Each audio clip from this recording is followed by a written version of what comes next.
udah nggak usah pinjemin ke yang lain. Orang Hyundai tuh kenapa lebih mahal EV-nya? Karena mau bangun infrastruktur juga. Toyota aja yang nggak jualan EV secara masif, dia bikin charging station. Kadang suka ada kritik banget sama EV sekarang ya Mas. Jadi ke situ. Oke, balik lagi. Tadi pertanyaan Mas Kebun.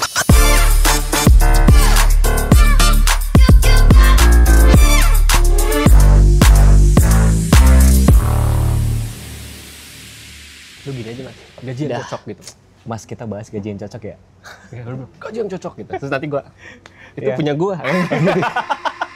Oke. Ini berarti vlog kedua gue sama Mas Ashar, atau nama akunnya itu baru punya mobil. Udah pernah gue bahas ya kenapa nama akunnya baru punya mobil. Mas tonton aja videonya. Nyicil paling rugi itu tuh nyicil motor. Dan orang nggak tahu kalau yang kita beli mobil second kan. Sedikit ini aja, refreshment aja. Mas tuh akunnya tuh ngebahas apa aja gitu misalkan. Kan akun gue namanya baru punya mobil ya Mas. Jadi gue tuh ngebahas pokoknya segala hal yang dibutuhkan oleh orang awam yang mau punya mobil pertamanya gitu ya. Jadi termasuk kayak misalkan gaji yang cocok buat beli mobil ini, mobil itu. Tips nyicil gimana, kalau beli cash gimana gitu. Ini gue bakal bahas seputar apa sih? Seputar yang memang lagi happening saat ini. Karena kemarin saya lihat tuh di kontennya Mas Ashar ya, pakai Alphard ke Jogja. Yui, Alphard terbaru.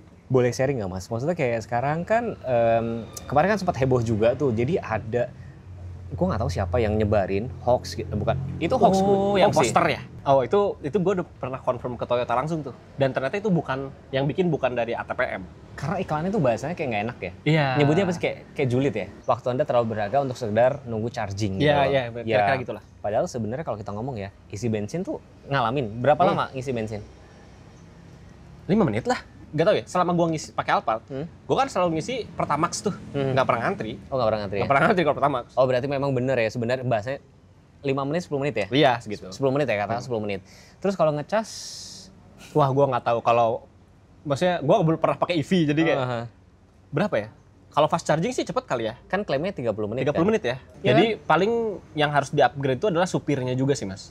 Karena kan sebenarnya gini, kalau mau ngecas, yang ngecas supirnya kan? Betul. Tapi kan, kalau supirnya nggak bisa memperhitungkan dengan baik, ya kejadian kayak tadi gitu. Dimana di tengah-tengah harus ngecas gitu kan. Jadi sebenarnya poster itu nggak terlalu relate. Menurut gua nggak terlalu relate. Menurut gua ya. Karena tadi, satu, kalau bisa akses fast charging, ya fast charging aja sama supirnya.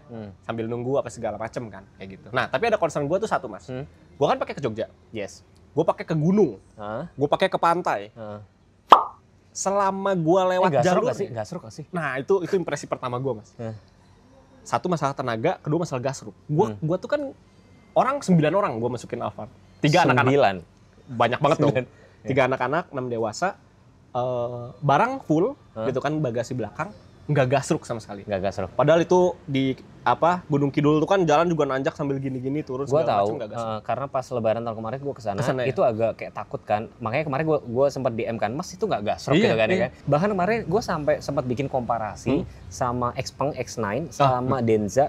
Itu yang mampu cuma nanjak itu adalah bukan Denza, sorry, Xpengnya. Karena dia ada air suspension gitu loh. Oh, kebayang. Ya, tapi gue mungkin sekaligus nyinggung aja. Udah pernah lihat Xpeng sama Denza D9? Lihat doang ya, gue nggak pernah. Belum pernah naikin. Belum pernah. Sempat kepikiran nggak sih, ini boleh juga gitu kayak misalkan kalau dibandingin sama si Alphard atau Oh, Sapphire? pengen karena banyak yang nanya ke gue kan, mendingan Alphard atau Denza lah gitu ya. Misalnya Xpeng baru naik jadi belum banyak yang nanya, tapi Denza lah ya, D9 gitu. Jujur gue nggak bisa jawab Mas, karena gue belum pernah pakai. Oke. Gitu. Tapi jadi yang bisa gue jawab hanyalah poin positif dari Alphard. Positif dan negatif. Kita bahas Alphardnya aja. Kayak gitu. Yaudah, bahas Alphardnya sekarang dengan pengalaman kayak gitu, BBM-nya 1:berapa kemarin ketemu? Total ya, dalam kota sama luar kota dengan muatan tadi sefull itu dibawa ke gunung dan kemana-mana itu 1:16. Buset. Itu gila Mas. Lebih irit dibandingin ras gue. Sama mobil gue juga. Ras gue itu ketemu 1:15. Oke. Memang pas awal-awal kayak kebentuk 1:18, tapi kan kaki nggak sabar dong maksudnya. Akhirnya gue kenceng-kencengin 1:15. Terus pas kemarin ke Gunung Kidul 1:13. Ya. Karena kan naik turun ya. Nah, kalau pemakaian gue di Jakarta Alphard 1:20 Mas. Gila ya. Udah kayak Yaris Cross lah, misalnya Yaris Cross lebih irit sih, cuman hampir gitu. Jadi sebenarnya langkah Toyota itu ngeluarin Alphard Plus Hybrid itu sebenarnya langkah yang pas. Di mana dulu orang tuh pada saat gue masih jadi sales ya, orang tuh kayak masih mikir, aduh Alphard tuh mahal. Meskipun sebenarnya level mereka itu BBM udah nggak peduli. Tapi kan kalau cuman dikali ada aja orang komen gitu. 1:6 kan dulu tuh. Bener. Ya kalau dikali berapa 20, 30, 40 liter berasa Mas. 1:6 gitu langsung berasa. Tadinya sejuta bisa jadi 500 atau bahkan 300.000 doang isi bensin. Maksudnya gitu, bisa segitunya. Dan akan ada orang komen kayak gini.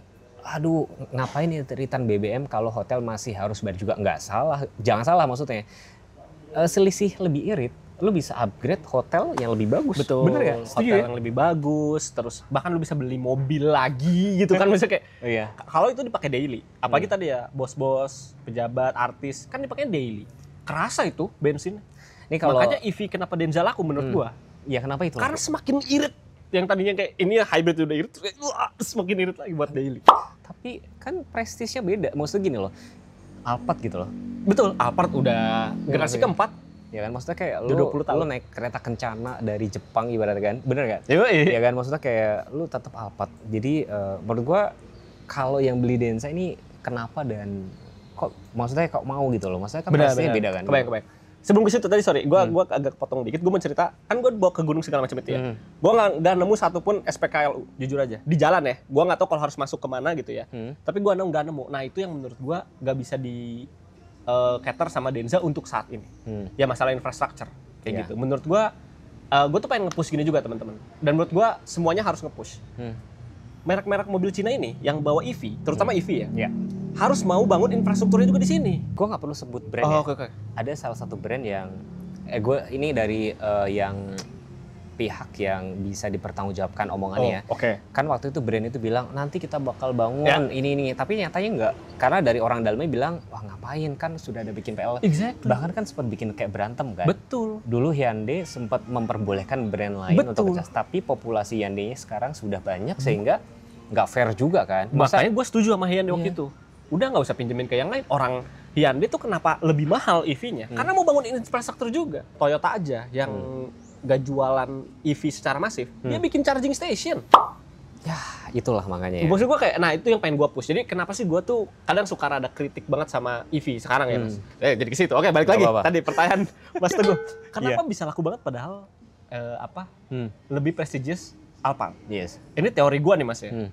Gue nggak tahu, mungkin ada yang pembeli Denza mungkin bisa confirm ya. Menurut gue, kalau gue jadi baru punya kekayaan, baru kaya gitu, OKB, gue akan beli Denza.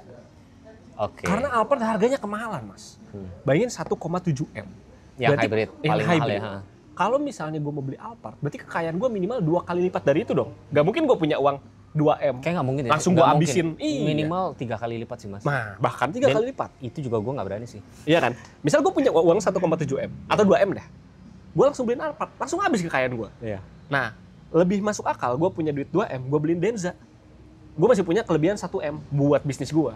Gitu. Jadi menurut gue Denza itu membangun market baru. Menurut gue nih. Oke, memang akan beririsan nih sama marketnya Alphard. Jadi mungkin penjualan juga terganggu di Alphard. Tapi menurut gua bukan banyak ya. Semua market Alphard diambil Denza, menurut gua enggak. Gitu. Kenapa juga penjualan Denza bisa lebih banyak? Tadi karena marketnya makin gede. Dan sekarang gue masih bisa bilang Alphard atau Velar masih jadi simbol status ya. Betul. Bayangin Alphard itu teman-teman udah generasi keempat. Ini bukan ngomongin generasi kedua lagi, keempat. Dia udah 20 tahun masuk Indonesia. Udah dari tahun 2003 kalau nggak salah 2002. Artinya ini mobil tuh udah terjamin, udah durabilitasnya udah terjamin lah di sini gitu, dan tadi kebangun tuh simbolnya. Ya, gitu. Dan disclaimer lagi nih bukan endorsean Toyota. Enggak. Ini pengalaman tadi kemarin gue pakai Alphard aja. Itu gimana puas kalau disuruh kasih nilai 1 sampai 10 berapa Mas? Wah, 10 Mas. Jujur aja ya, 10. Itu lu nyetir sendiri lagi ya? Nyetir sendiri. Lu nggak merasa kayak gue jadi supir gitu nggak? Nah, awalnya kan gitu ya Mas. Emang nggak nyetirnya? Nah, awal kan gitu ya. Gue tuh kayak kan gede nggak sih gitu ya. Terus tapi sekarang setelah gue pakai Alphard itu selama 3 minggu Mas, gue kayaknya gue jadi pengen beli Alphard. Dulu tuh kita cowok-cowok kayak punya uang 2 M, gue mendingan beli GR Yaris gitu kan, mending Civic Type R. Sekarang jujur gue berubah sih. Kenapa? Seenak itu mobil luxury. Nah tadi makanya gue penasaran pengen pakai Denza sama Xpeng. Berarti kan seenak itu juga mungkin gitu. Coba dari brand-brand itu BYD sama Xpeng coba dikasih Harus pinjem nanti ya. Jadi biar bisa berimbang ya, karena kali ini kita lagi nggak roasting siapa-siapa, cuman sekedar sharing aja pemakaiannya. Ya overall ngobrol-ngobrol kita seputar Alphard, Denza dan segala macam. Mungkin nggak banyak yang kita bahas di Denza Xpeng karena Mas Asernya belum cobain. Tapi gue pernah cobain ya. Salah satu kelebihan yang ditawarkan dari brand-brand itu adalah ya dia ground clearance lebih tinggi. Luxury-nya juga ditawarin kayak radius putarnya. Yang Xpeng itu kemarin dia bisa putar 5 derajat untuk yang rear wheel-nya, jadi roda belakangnya. Oh, gitu. bisa ikutan belok ya? Yes. Iya tuh fitur mahal itu, air suspension juga kan? Tapi Alphard yang sekarang sudah cukup oke kan fiturnya kan? Iya, karena dia full CBU.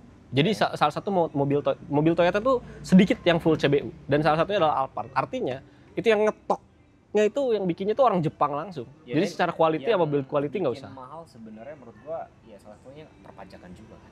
Betul, Pajaknya betul. dia nggak ada subsidi. Nggak ada subsidi Dan sama pajak sekali. STNK, yaudah gue bahas pajak STNK sekitar berapa? Sempat lihat nggak? 20 juta. 20 jutaan ya teman-teman. Jadi artinya sudah memberikan kontribusi buat negara juga. Sedangkan kalau mobil listrik itu kan subsidinya Tinggi banyak. banget, betul. Gitu. Tinggi banget. Sehingga Nol harganya pajaknya. ini harganya terjangkau kan. Betul. Terima kasih Mas Hasan ngobrol-ngobrolnya. Terima kasih Mas Teguh. Teman-teman next pengen dibahas mobil apa, tinggal komen aja. Jangan lupa follow Instagram kami berdua. Terima kasih sudah menonton. Wassalamualaikum warahmatullahi wabarakatuh. Bye bye.